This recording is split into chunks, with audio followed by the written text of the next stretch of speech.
أعوذ بالله من الشيطان الرجيم. بسم الله الرحمن الرحيم. الحمد لله رب العالمين الرحمن الرحيم مالك يوم الدين، وصلوات الله وسلامه ورحماته وبركاته على صفوة عباده وخيرته من خلقه محمد عبده ورسوله، وعلى أهل بيته الطاهرين وصحابته أجمعين، ومن تبعهم بإحسان إلى يوم الدين.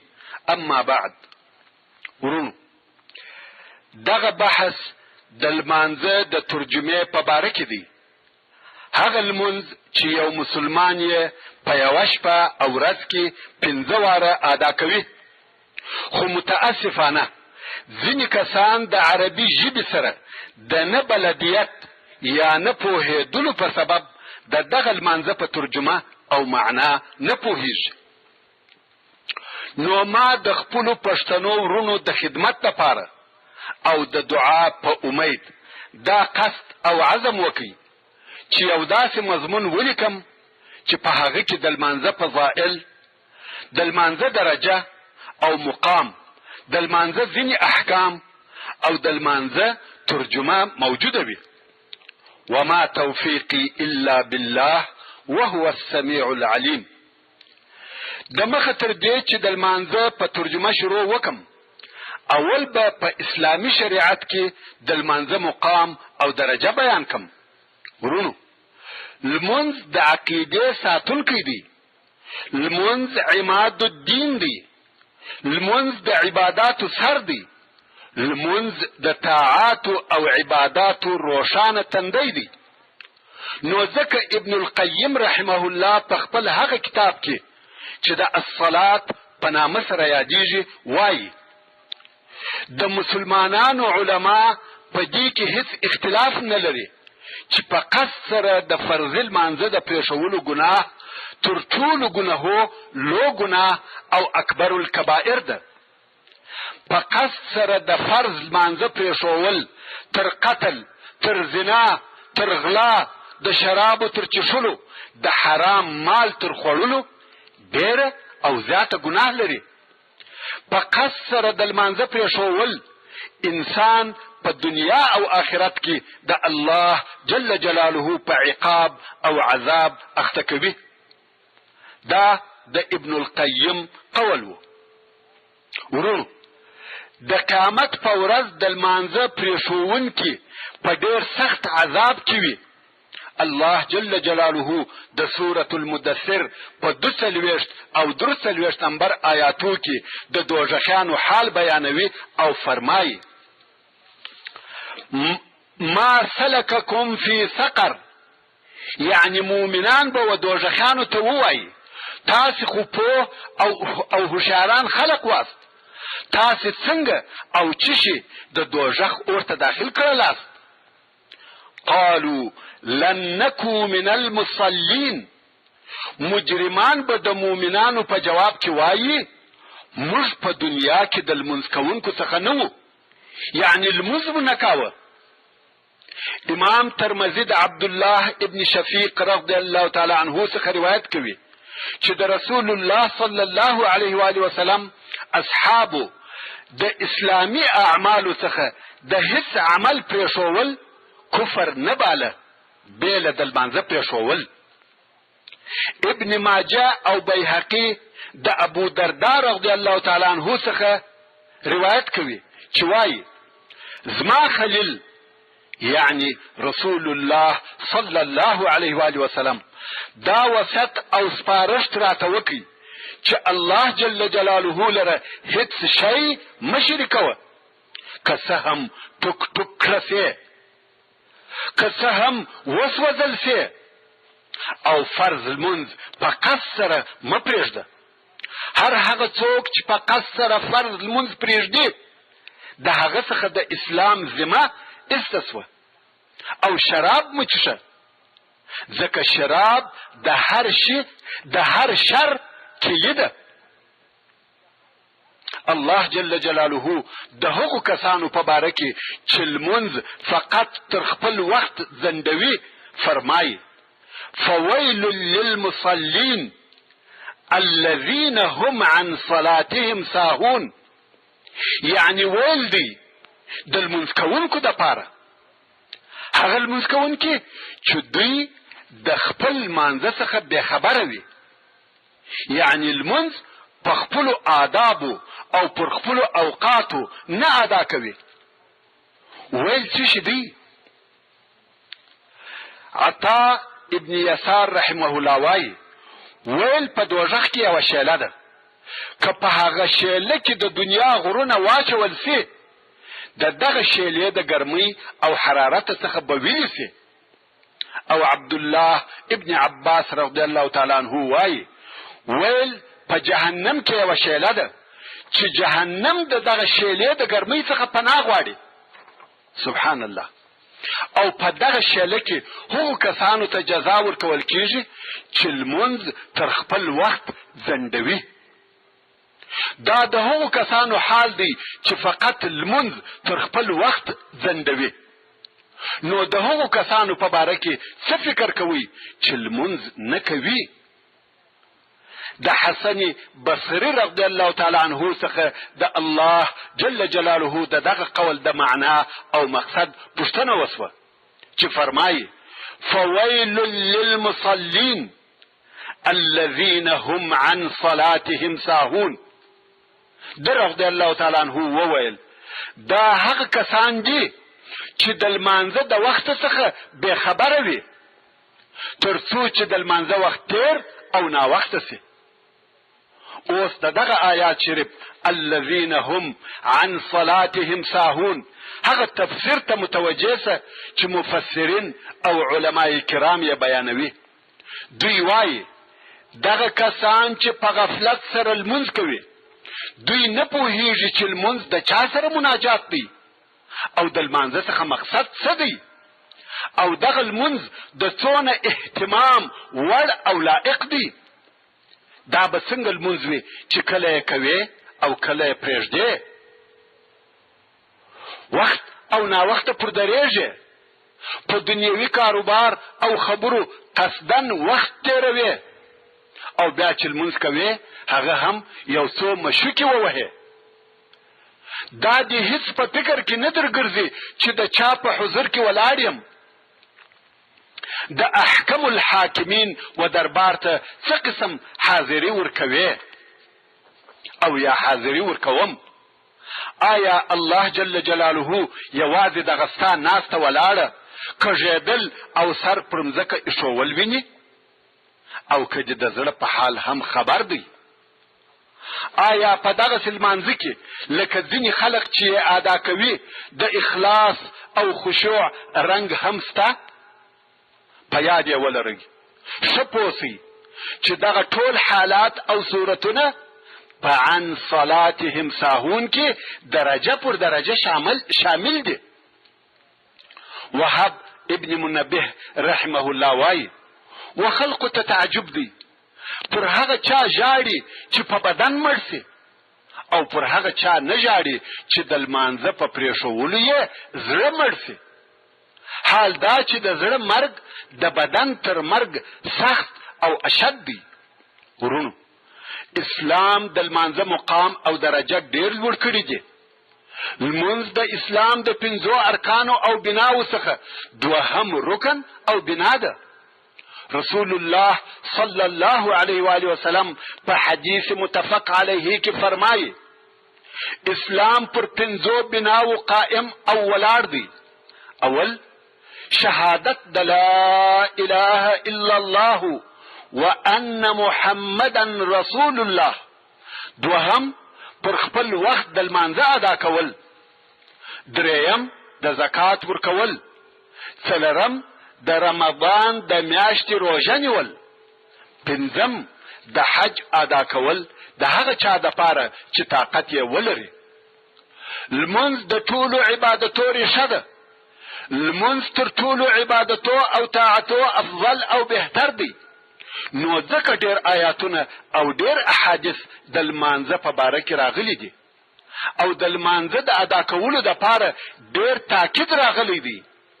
الله عز وجل د سورة النساء په 103 نمبر آیات کې فرمایي ان الصلاة كانت على المؤمنين كتابا موقوتا، یعنی بشک چې لمونځ په معلومو اوقاتو کې پر مؤمنانو فرض کړه سوی او مقرره کړه سوی دی. نو لمونځ فرض دی او پر خپلو وختو فرض دی.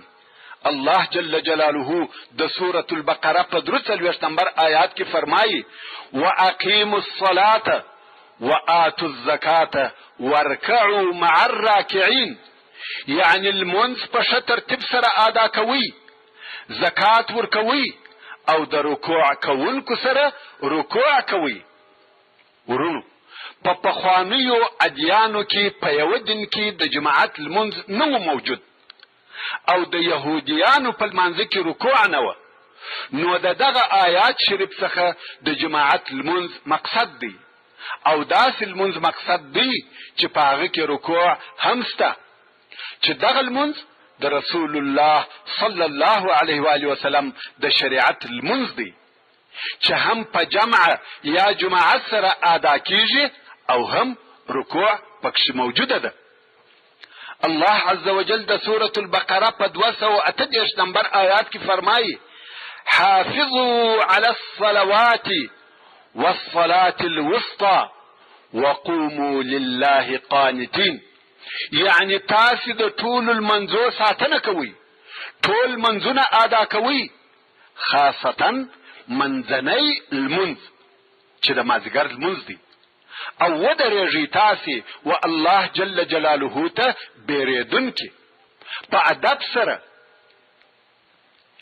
د مازدیګر د لمانځه تاکید په دې سبب سره وسو چې دغه وخت د کاروبار وخت دی او کارونه هم ډېر پیښیږي، ځکه ورځ پر تېرېدلو ده او شپه راتلونکې ده. نو هر څوک کوشش کوي چې دغه ورځني کارونه خلاص کړي یا پای ته ورسوي. نو خود په دغه وخت کې د لمانځه سره هم بې پروایي کیږي. نو الله جل جلاله د دغه لمانځه تاکید وکړي او دا چې الله جل جلاله فرمایي وقوموا لله قانتين، یعنی الله ته په بیره او ادب سره ودرېږي. نو لمونځ باید په ډېر ادب سره وسي. د لمانځه د ټولو حقوقو ساتنه حتمی او لازمي ده، لکه طهارت یا پاکی، اذان، اقامت، جماعت، اخلاص، حضور قلب، خشوع او خضوع، آرامتیا، د فرائض او واجباتو، سنن او مستحباتو د ټولو باید خاص مراعات وسي.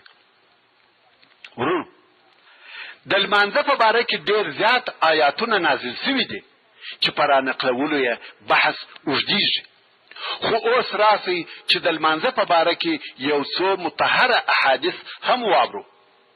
ورونو د رحلت په وخت کې د رسول الله صلی الله علیه و آله وسلم آخرنی وصیت داو الصلاة وما ملکت ایمانکم، لمونځ او لمونځ. په هغه حدیث شریف کې چې امام مسلم یې روایتوي د رسول الله صلی الله علیه و آله وسلم څخه پوښتنه وسوه چې افضل او بهتر د عملو څه شي دی؟ رسول الله صلی الله علیه و آله وسلم وفرمایل پر خپل وخت د لمانځه ادا کول. نو موږ باید کوشش وکړو چې لمنځونه پر خپلو وختو ادا کړو. یو بل د امید او رحمت څخه ډک حدیث شریف چې امام بخاری او امام مسلم یې روایتوي، هغه حدیث شریف دی چې د هغه څخه دا معلومیږي چې لمونځ د ګناهو څخه د پاکېدلو دپاره د اوبو د ولې مثال لري. رسول الله صلی الله علیه و آله وسلم د صحابه کرامو څخه پوښتنه وکړه او وی فرمایل آیا تاسو لیدلی دي که د یو چا د کور په دروازه کې یوه واله وي او دغه څوک هره ورځ په هغه واله کې 5 واره غسل کوي او لمبیږي، آیا پر هغه سړي د خیرو څخه یو شی پاته کیږي؟ صحابه کرامو وویل یا پر هغه چا هیڅ خیره نه پاته کیږي. رسول الله صلی الله علیه و آله وسلم وفرمایل د پنځول منځو مثال هم دغه رنګ دی. الله جل جلاله په دغه پنځول منځو سره د مسلمان ټول ګناهونه پاکوي او لري کوي. ورونو علماء کرام دغه ګناهو ترجمه په صغائر او کوچنیو ګناهو سره کوي، یعنی د لمانځه په ادا کولو سره کوچنی ګناهونه ټول بخښل کیږي. خو یو جلیل القدر عالم یې ډیره د امید څخه ډکه ترجمه کړې ده او وایي دا امکان لري چې یو څوک د 5 واره ولمبیږي، د هغه چا څخه د کوچنی خیرې ولاړې سي او لوی خیرې دې یې پاته سي. دی وایي یا بلکې اول هغه لوی خیرې پاکیږي، نو 5 منځونه لوی او کوچنی ګناهونه ټول محو کوي. په هر صورت دا معلومه او ثابته ده چې منځونه د ګناهو پاکونکي دي. که یو مسلمان د لوی ګناهو څخه ځان وساتي، کوچنی ګناهونه د شک وتلي په 5 منځو سره پاکیږي. امام مسلم د جندب ابن عبد الله یا ابن عبد الله رضی الله تعالی عنہ څخه روایت کوي چې رسول الله صلی الله علیه و آله وسلم وفرمایل که څوک د سحر لمونځ ادا کړي، هغه انسان د الله جل جلاله په ذمه او ساتنه کې دی. رواه مسلم. لمونځ د الله جل جلاله د طرفه د جنت په داخليدلو سره عهد او وعده ده.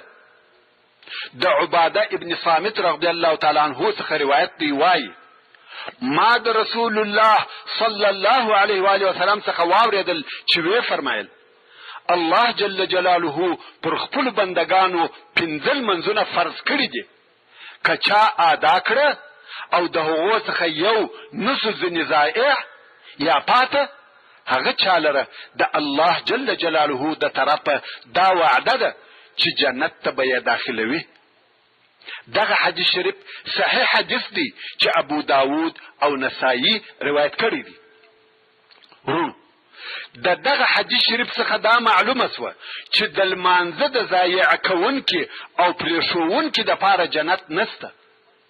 البته دغه پرېښول به یې په شرعي عذر سره نه وي، بلکې په بې پروایي سره به ځینې ضایع کیږي، فرض او مهم یې نه بولي. نو که د چا څخه د بې پروایي په سبب لمونځ نسو ضایع، الله جل جلاله دا وعده ورسره کوي چې جنت ته به یې داخلوي. مګر که د یو چا څخه په شرعي عذر لمونځ پاته سو، هغه معذوره بلل کیږي. ورونو لمونځ هغه شی دی چې د قیامت په ورځ اوله پوښتنه او اول حساب د لمانځه کیږي.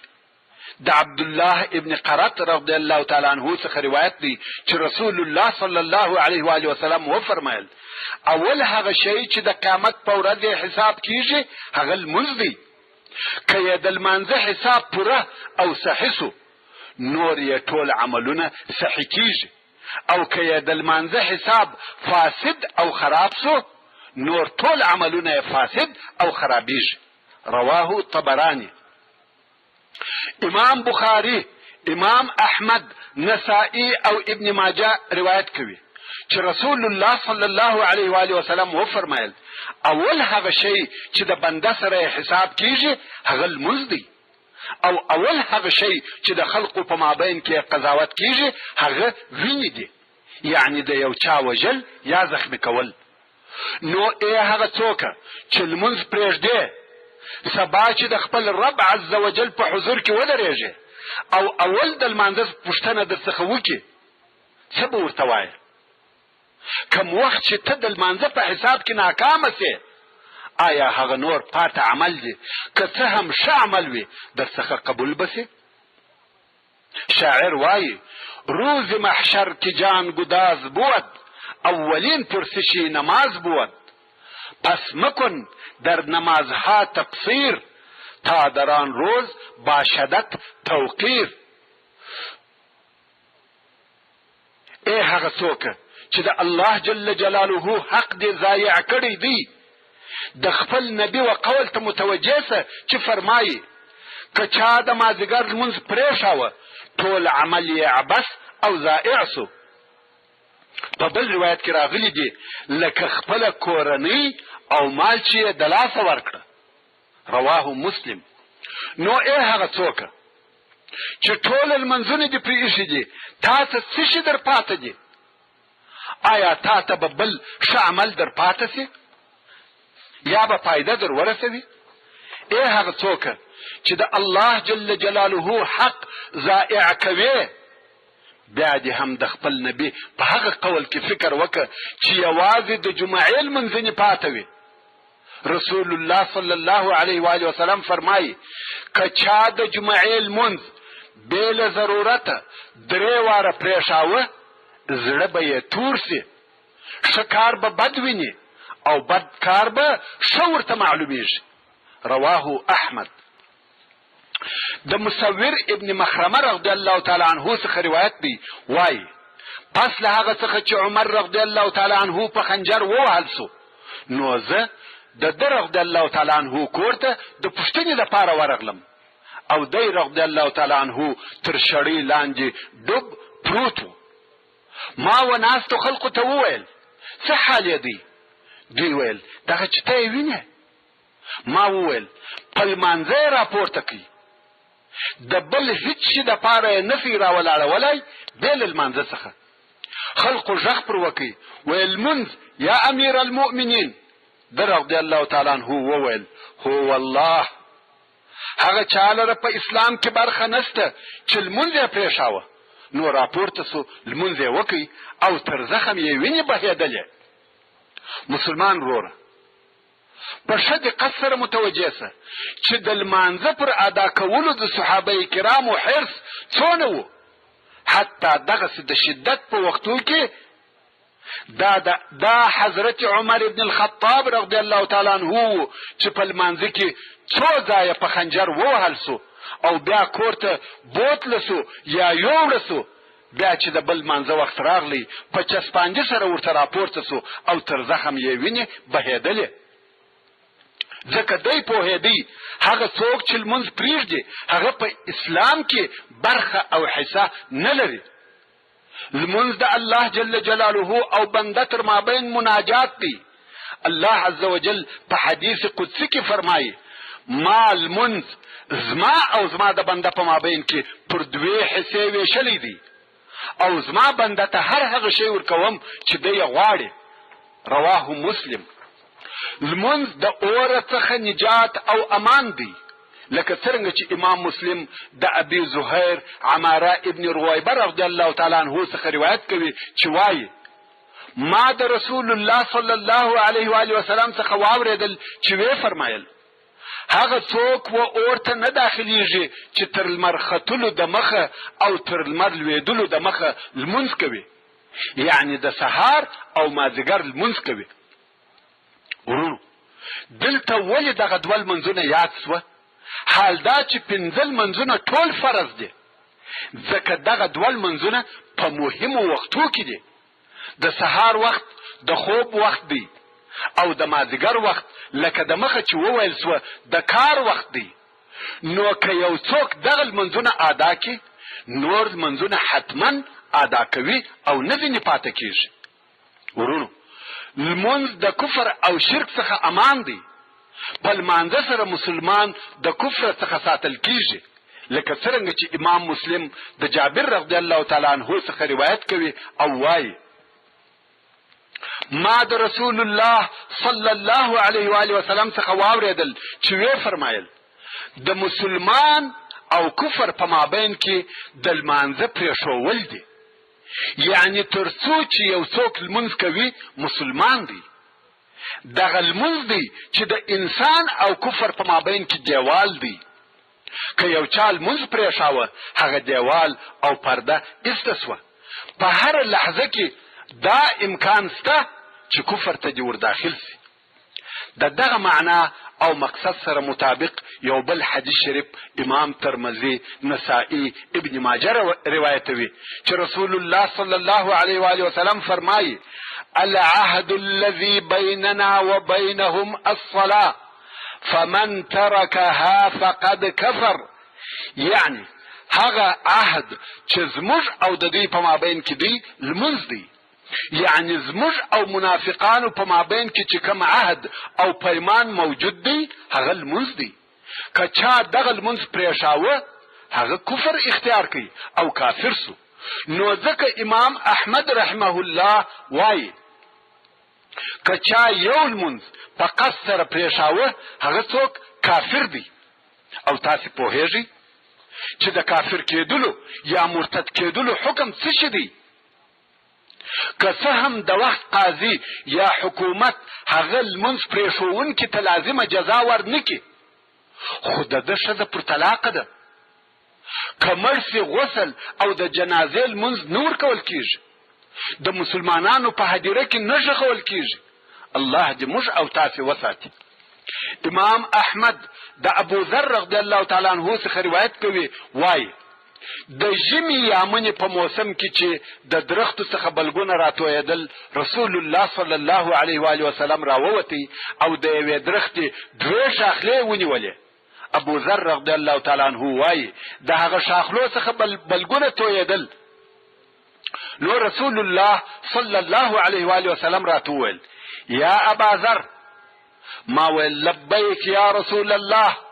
رسول الله صلی الله علیه و آله وسلم وفرمایل: یو مسلمان بنده چې لمونځ ادا کوي او هغه لمونځ خاص د الله جل جلاله د پاره وي، په هغه لمانځه سره د الله جل جلاله رضا مقصد وي، ګناهونه داسې ځین تویېږي لکه دغه بلګونه چې د دغه درختې څخه تویېږي. ورونو، د لمانځه فضائل ډېر زیات دي او د هغو په باره کې نور ډېر احادیث شته چې په دغه بحث کې نه ځایېږي. خو اوس به د لمانځه فضیلت پر یو بل قسم درته بیان کم چې د فکر او توجه وړ دی.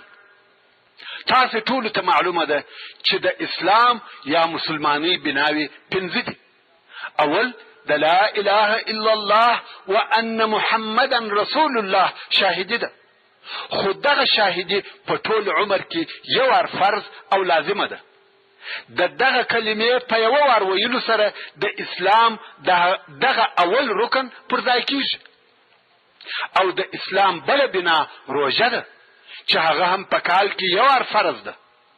او د اسلام بله بنا زکات دی چې هغه هم په کال کې یو وار پر هغه چا فرض دی چې د نصاب یا معین اندازې مال خاوند وي.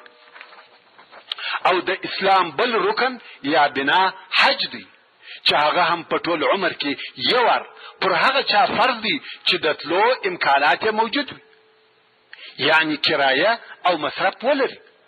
خو لمونځ چې د اسلام بل رکن یا بنا ده د دغه څلورو بناو څخه مخالف دی. په یوه شپه او ورځ کې 5 واره فرض او لازم دی. کلمه شهادت په ټول عمر کې یو وار، حج په ټول عمر کې یو وار، هغه هم په شرطو، روژه په کال کې یو وار، زکات په کال کې یو وار، مګر لمونځ په 24 ساعته کې 5 واره. دا ولې؟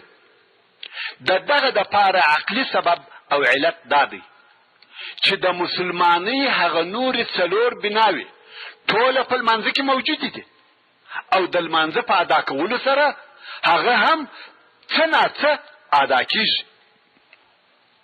مثلا د لا اله الا الله محمد رسول الله شاهدي په لمانځه کې موجوده ده او سته.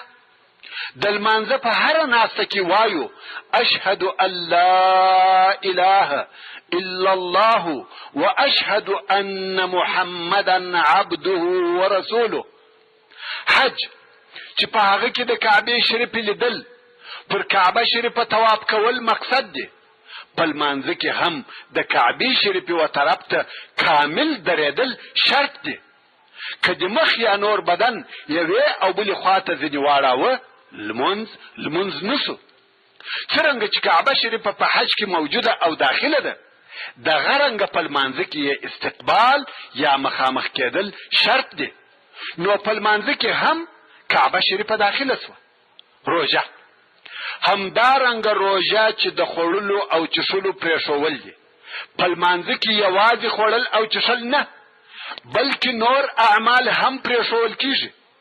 شاوخوا به نه ګورې، خبرې به نه کوې، دنیوي کارونه به نه کوې، او داسې نور ډېر کارونه سته چې ته ځینې منع یې. نو په لمانځه کې روژه نه، بلکې کامله روژه موجوده سوه. زکات چې د اسلام د 5 بناو څخه یو رکن یا یوه بنا ده، هغه هم په لمانځه کې موجود دی، خو لږ دقت او توجه غواړي. هغه داسې چې اصل د مال وخت دی، یعنی مال په وخت سره پیدا کیږي او ګټل کیږي. مثلا و یو چاته د وخت په مقابل کې تنخواه ورکول کیږي چې ته به د سهار د 8 بجو څخه د مازدیګر تر 4 بجو پورې راځې، دونه تنخواه درکوم. نو هلته که کار وي که نه وي، دغه نوکر د هغه وخت په مقابل کې د خپل تنخواه مستحق سو. یا دا چې په دکان او تجارت خانه کې چې هر څونه زیات وخت تیر کې هغونه ګټه کوي، که وخت ور نه کې ګټه نسته. یو کاسب مثلا نجار، خیاط، مستری، هر کاسب چې هر څونه وخت په خپل کار کې تیر کې په هغه اندازه سره پیسې ګټي. څرنګه چې وخت د مال د ګټلو د پاره اساس او ریښه سو، نو که موږ او تاسې دغه وخت د الله عز وجل و عبادت او لمانځه ته ورکو، دا په حقیقت کې موږ هغه مال ورکوي کم چې په دغه وخت کې موږ ګټي او لاس ته مو راوړي. چې دا په خپله زکات سو. نو اوس تر دغه مثالو وروسته موږ ته دا را معلومه سوه چې د مال د ګټلو دپاره اساسي شی وخت دی. که وخت نه وي مال نه ګټل کیږي. نو که موږ او تاسې په لمانځه کې په خپله مال نه ورکوو، خو هغه شی چې مال په ګټل کیږي و الله عز وجل او د هغه و عبادت ته مو ورکوي، چې هغه تر مال او پیسو اصل او بهتر دی، بلکې د مال او پیسو د ګټلو سبب دی. نو په لمانځه کې زکات هم موجود سو. اوس موږ ولیده هغه مسلمان چې تر لمانځه د باندې نه شهادتین ویلي وه، نه یې د قرآن مجید تلاوت کړی و، نه یې تسبیح، تحمید او تکبیر ویلي وه، هغه سړي هم په لمانځه کې دغه ټول شیان وویل. او بل هغه غریب مسلمان چې نه یې حج کړی وي او نه یې زکات ورکړی وي، هغه هم د لمانځه په ادا کولو سره هم حج وکړي او هم یې زکات ورکړي. نو خود د اسلام نوري بناوي که په عمر کې یو وار دی، که په کال کې یو وار دی، د هغو په مقابل کې لمونځ چې جامع او کامل فعلی او قولی عبادت دی، په 24 ساعته کې 15 واره تکراریږي، او په هر وار کې د خپل رب او خالق سره د عبودیت او بندګۍ عهد او پیمان کیږي، او سر پر سجده ورته ایښول کیږي. سبحان الله. لمونځ د انسان په سرنوشت کې تغییر راولي، بدبخته په نیکبخته کیږي، غمجن او ناکامه انسان ته خوشحالي او کامیابی راولي، د انسان چپه، وران او ویجاړه ژوند راسته، آباد او منظم ګرځوي، د سرګردانه او لالهان د ژوند څخه آرام او مطمئن ژوند جوړوي. یو ډیر ساده او بسیط مثال به یې درته ووایم. تاسې و مهر یا ټاپې ته وګورئ چې چپه لیکنه پر سوې ده، کم وخت چې سجده وکړي، یعنی کم وخت چې یې پر کاغذ ولګوي او یا پر کاغذ ولګول سي، هغه چپه لیکنه یې راسته او د ویلو قابله سي. نو انسان هم کم وخت چې خپل خالق او رازق، خپل حقیقي معبود ته سر پر سجده کښیږدي، د هغه سرچپه او ناکامه سرنوشت څخه یې راسته او کامیابه ژوند جوړیږي، ورانې چارې یې برابریږي. بیدل علیه رحمه په یو شعر کې د دغه مقصد اثبات کوي او وایي نقش معکوسی نگین از سجده میگردد درست. سرنوشتی واژگون را راست می سازد نماز. یعنی لکه څرنګه چې د مهر چپه لیکنه په سر لګولو راسته کیږي، دغه رنګه د انسان سرچپه سرنوشت، ناکامه او سرګردانه ژوند په لمانځه راسته کیږي. تاسې نه ګورئ کوم وخت چې ابلیس علیه اللعنه د سجدې کولو څخه انکار وکړي نو شیطان سو او د الهي رحمت څخه ابدي محروم سو. ورون تاسې راسي چې د الله جل جلاله یو څه لوی لوی نعمتونه او احسانونه تر نظر وباسو او بیا د دغه احسانو په مقابل کې خپل مسؤلیت حس کو او ورته متوجه سو.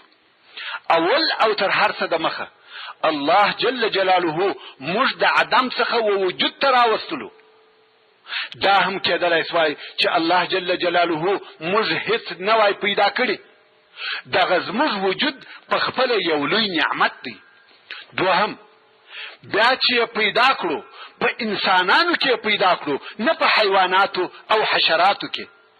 آیا دا ممکنه نه وه چې رب عز وجل زه او ته هم د هغه بدو حیواناتو د جملې څخه ګرځولي وای چې د نامه په یادولو سره یې زه او ته شرمیږو یا حیا راته درېږي؟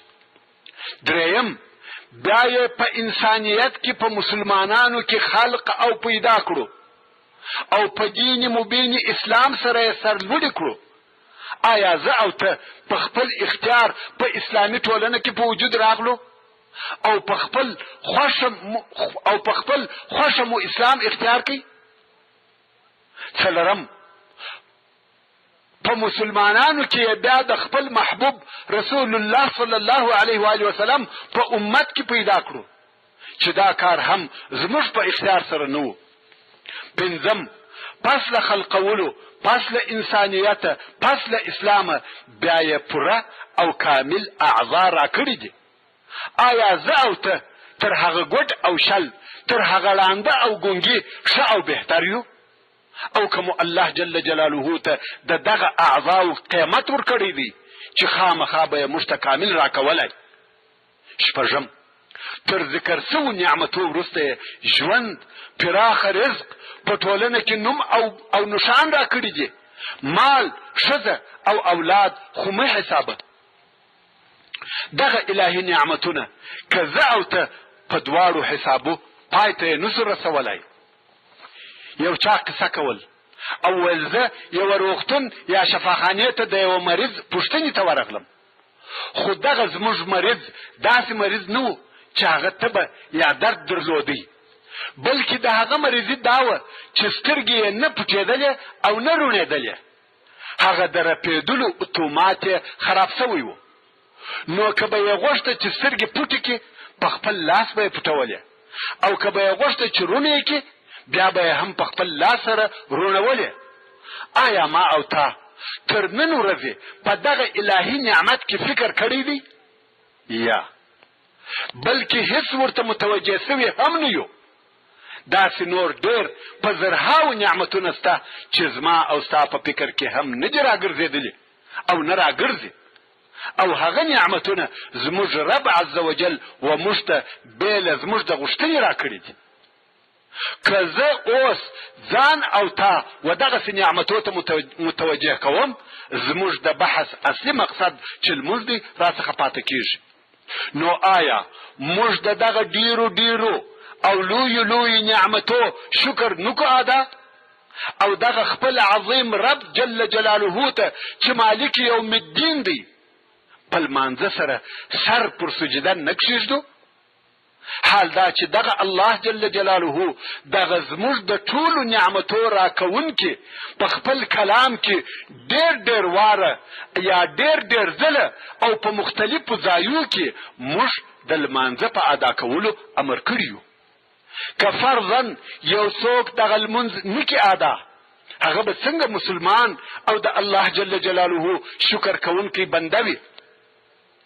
موږ چې د دنیا په کاروبار کې همیشه مصروف او سرګردانه یو، د دنیا ډېر کوچني کوچني کارونه په ډېر غور او دقت سره کوو. د هر کار سرپرستی او پالنه په خپله کوو. د زوی، ورور، مرزا او نوکر په لاس مو اطمینان نه حاصلیږي. مګر د لمانځه او عبادت هیڅ پروا ونه لرو. آیا دا به څنګه مسلمانی وي؟ آیا دا وړ او مناسب ده چې د دنیا په کارو کې فهمیده او باخبره، پوه او هوښیار، چسپانده او چالاکه یو، مګر د دین په کارو کې بې علمه او غافله، لټ او بې پروا واوسو؟ اصلا لمونځ څه شی دی؟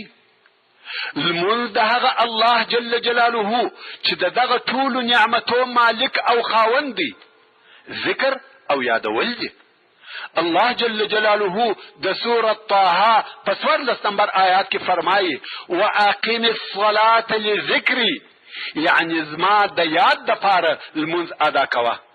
نو لمونځ د الله جل جلاله یوه قصه ده. وای یو نفر و چې په یوه شپه کې به یې ټول قرآن مجید ختماوه. نو یو صالح سړي ورته وویل نن شپه ته داسې فکر وکړه چې دغه قرآن مجید و خپل پلار ته تېروې. هغه نفر هم په دغه شپه په دغه فکر قرآن مجید وایه. سهار یې پوښتنه ځینې وکړه چې برایي دې څونه ووایه؟ سړي ویل نیم. دا هغه څوک و چې پخوا یې ټول قرآن مجید په یوه شپه ختماوه، خو په دغه شپه نیم سو. هغه صالح سړي ورته وویل نن شپه بیا ته داسې فکر وکړه چې فلاني عالم ته یې تېروې. په هغه شپه یې څلورمه حصه ووایه. درجه پر درجه لوړېدی.